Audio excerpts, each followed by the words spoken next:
In the town of Springfield, Illinois, two secondary school companions, Sam and Mike, choose to prank during a late-night stay in Sam's cellar. Their innocuous tomfoolery takes a dull turn when they choose to dial 911.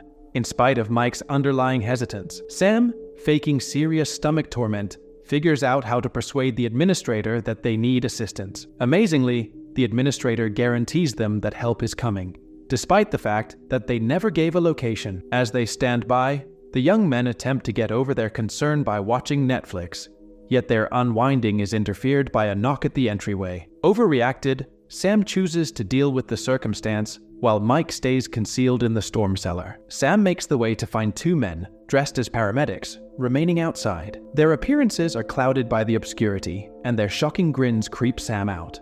The paramedics request Mike, utilizing his genuine name, which they never referenced during the call. Confounded and frightened, Sam attempts to deny their solicitation, yet the paramedics demand, utilizing a voice that sounds shockingly like Mike's mom. Hearing his mom's voice, Mike comes higher up and is quickly quelled by the paramedics. Sam, frightened, secures himself in a restroom higher up and sends frenzied messages to Mike. Advance notice him about the risk. However, it's past the point of return. The paramedics have previously started their bizarre assessment of Mike, who is currently oblivious because of a gas. They examine their arrangements to involve Mike for some obscure reason, denoting his mid-region with a specked oval. The paramedics, mindful of Sam's presence, guarantee him that they are there to help, and that this present circumstance is either a fortuitous event or destiny. They leave with Mike and leave Sam behind, and scared. The following morning, Sam doesn't find any hint of Mike or the paramedics. He contacts the police, but there's no proof to help his story. Sam turns into an untouchable, stayed away from his companions and the grown-ups around. Regardless of the trepidation and dejection, Sam keeps on looking for his companion. Tormented by the memory of that evening, he cautions others to make certain of the genuineness of crisis administrations prior to calling them, an illustration he took in the most difficult way possible.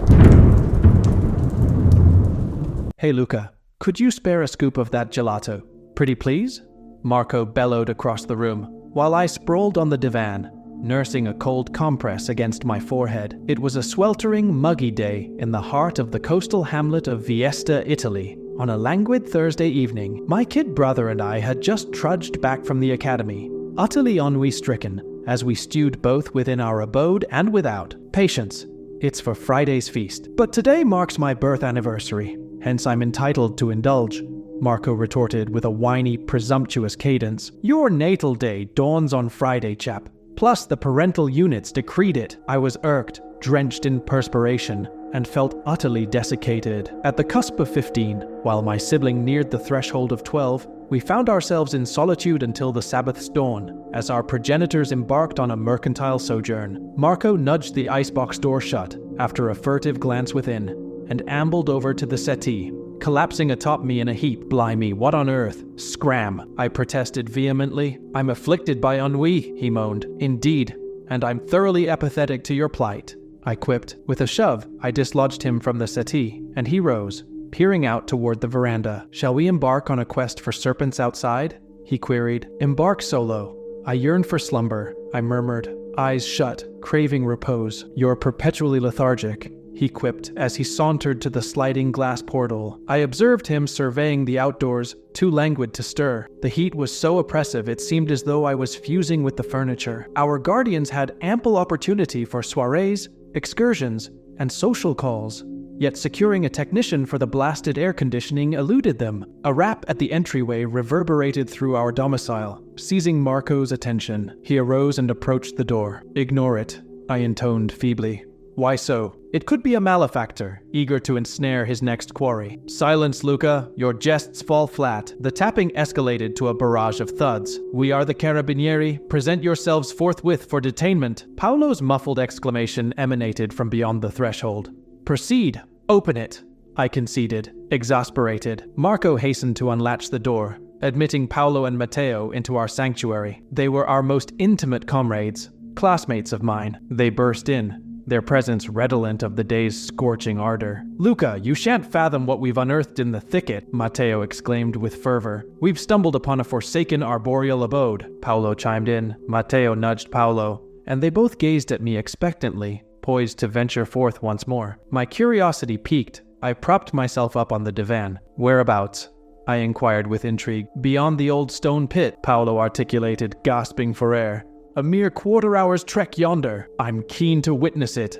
"Pray, Luca, let us depart to investigate," Marco implored. I exhaled deeply. Hoisting myself from the divan, I glanced at the clock as if an engagement of import beckoned. 4:23 p.m. The trio watched me with bated breath, awaiting my verdict. "Very well, let us proceed," I assented with a nonchalant shrug. "Exquisite," Matteo shouted. "Let us hasten." Matteo dashed from the dwelling, followed by Paolo and Marco. I trailed them, exiting into the open. They mounted their bicycles, strewn haphazardly across the lawn cluttered with playthings. Our parents had enjoined us to tidy the exterior, yet we opted to procrastinate until the 11th hour. We fancied ourselves as intellectual titans, vying with Da Vinci's genius. Our residence was ensconced amidst leagues of sylvan wilderness, situated on a secluded byway. The nearest homestead lay a considerable distance hence. Should misfortune befall us, we were left to our own devices. The rationale of our guardians at that juncture baffles me still, given their habitual absences. We pedaled a league down the lane,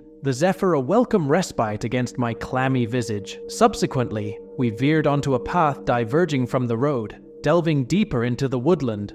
Sunbeams pierced the canopy overhead, illuminating the nascent foliage. Arriving at the stone pit, Paolo and Matteo decelerated and dismounted. Marco and I exchanged puzzled looks. "Why this cessation?" I probed. "The arboreal domicile lies not upon this path," Paolo panted, as if he'd sprinted the entire distance. "By what means did you chance upon it?"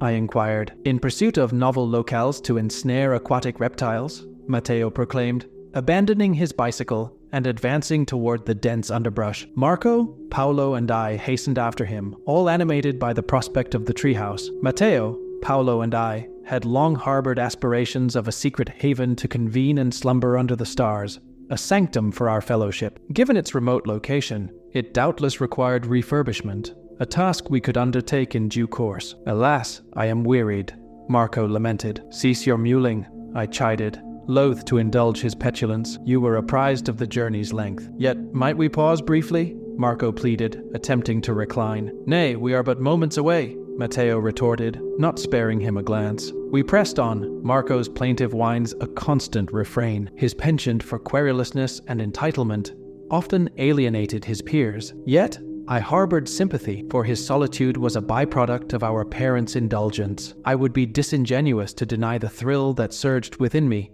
at the thought of the treehouse. Nonetheless, I maintained a veneer of nonchalance. After traversing the woods for a span of 20 minutes, the rustle of leaves underfoot, the avian chorus, and the drone of a petulant sibling heralded our arrival. A lofty, slender chestnut tree stood in a glade, distanced from its brethren. Its selection for the treehouse's foundation was peculiar yet logical. The structure itself was modestly proportioned, amply accommodating a quintet of youths. It encircled the tree some 30 feet aloft, accessible via a solitary ladder. Time had seemingly melded the treehouse with its host, the woodwork pristine despite the elements. "By Jove, this is splendid," I exclaimed. "Have you ventured within?" "Not as yet," Matteo replied, shaking his head. "We awaited your company." His grin was infectious. The craftsmanship was remarkable. The pale timber, adorned with intricate red and umber motifs, bespoke a creator's devotion. Such a haven, wrought for the delight of progeny, now lay forsaken in the wilderness. We refrained from questioning its provenance. Youthful folly and naivety precluded such scrutiny. Approaching the ladder, I laid a hand upon the tree. Instantaneously, I recoiled. The texture was anomalous. It bore a warmth and suppleness akin to suede, not the expected ruggedness of bark. A second touch confirmed my suspicions. This was no ordinary tree. Revulsion stayed my ascent. I held my peace, not wishing to dampen spirits. The trio bantered about potential enhancements to the treehouse. Matteo and Paolo were ever inclusive of Marco, a gesture I appreciated despite my frequent irritation with his company. The question arose, who should ascend first? Matteo and Marco volunteered simultaneously, resorting to rock, paper, scissors to resolve the matter. Matteo triumphed, to Marco's chagrin. With a reassuring smile, Matteo suggested he scout ahead for safety's sake. Marco, to my surprise, acquiesced, a rare concession to another's perspective. Matteo commenced his climb, the rest of us awash with anticipation. The tree swayed subtly, as if struggling to mimic its surroundings. An odd spectacle indeed. Upon reaching the summit, Matteo's initial silence gave way to a report of sparse cobwebs and emptiness. Marco then ascended with alacrity. I intervened, but my words faltered. "Allow him passage, brother," Paolo urged, his expression sympathetic. I gestured assent, and Marco resumed his climb. A visceral unease overtook me, a primal alarm. I refrained from voicing my misgivings. What authority had I to forbid him? Marco and Matteo beckoned us from above. Paolo scaled the ladder next, leaving me to contemplate my course. When my turn arrived, I ascended with trepidation. The height seemed magnified, the breeze caressing my countenance. The arboreal whispers resembled the sonorous exhalations of a slumbering colossus. Atop the treehouse, I surveyed the interior. The central tree bore stains suggestive of regurgitation, emitting a faintly acrid odor. Paolo proposed air fresheners for future visits. Anxiety swelled inside me, signaling impending trouble. The treehouse's charm had vanished now, overshadowed by a menacing atmosphere. Paolo, ever optimistic, suggested names for our secret hideout. "How about the Secret Summit?" he proposed cheerfully. As they brainstormed, I spotted a strange mark on the tree seam that appeared to pulse with life. It looked disturbing, more like flesh than wood. I convinced myself it was just an illusion caused by the light. Hiding my true feelings, I proposed we go back home to pick up some decorations and snacks. "Let's head back and grab some stuff to make this place cozier," I said, hoping they wouldn't notice my eagerness to leave. "Sounds like a plan," Matteo agreed. "I'll bring my backpack to carry more." Marco, however, resisted. "I want to stay here," he declared. "We won't be long," Paolo reassured him. "I can stay and keep watch," Marco offered, trying to compromise. "I'm responsible for your safety, as our parents have entrusted me," I reminded him firmly. Marco relented, and we began our descent. At the bottom, Paolo handed Marco a small knife, a scout's tool to lift his spirits. "Carve our initials up there so everyone knows this is our spot," he instructed, giving Marco a task to focus on. Marco's spirits lifted, and he climbed back up with renewed purpose. I watched him, feeling a storm of guilt brewing inside me. Paolo and Matteo shouted encouragement, but a sense of foreboding overwhelmed me. As Marco disappeared into the treehouse, the tree emitted a noise. It sounded alive, not like creaking wood. "Is everything okay?" Matteo asked, sensing my unease. "I'm not sure," I confessed, unable to shake my anxiety. We all watched the treehouse, waiting for Marco's triumphant shout, but it never came. "Marco, stop playing around!" Matteo called up, his voice now laced with concern. I climbed the ladder, filled with dread. The tree's bark moved unnaturally, sending shivers down my spine. At the top, I found no sign of Marco. "Marco?" I called out, but only silence answered. I walked around the tree, the smell of decay overpowering. The knife lay there, covered in a strange bile-like substance. Above the seam on the tree oozed a foul liquid, and I could see the beginnings of our initial sign of Marco's final act. Below, Paolo and Matteo's shouts broke the silence. I climbed down quickly, the tree's heavy breathing now audible. It was as if the tree was alive and it had taken my brother. The tree shook violently, its branches moving in a twisted dance. We ran, driven by the horror of what had happened, toward the safety of our town. The aftermath was a whirlwind of police questions and disbelieving stares. The treehouse, along with Marco, had disappeared, leaving behind a gaping hole. Years later, the memory of that day still haunts me. Now with my own family, I've kept my distance from that cursed place. But this morning, as I looked out at the woods near my home, I saw it, the same treehouse, a reminder of the nightmare I thought I had escaped.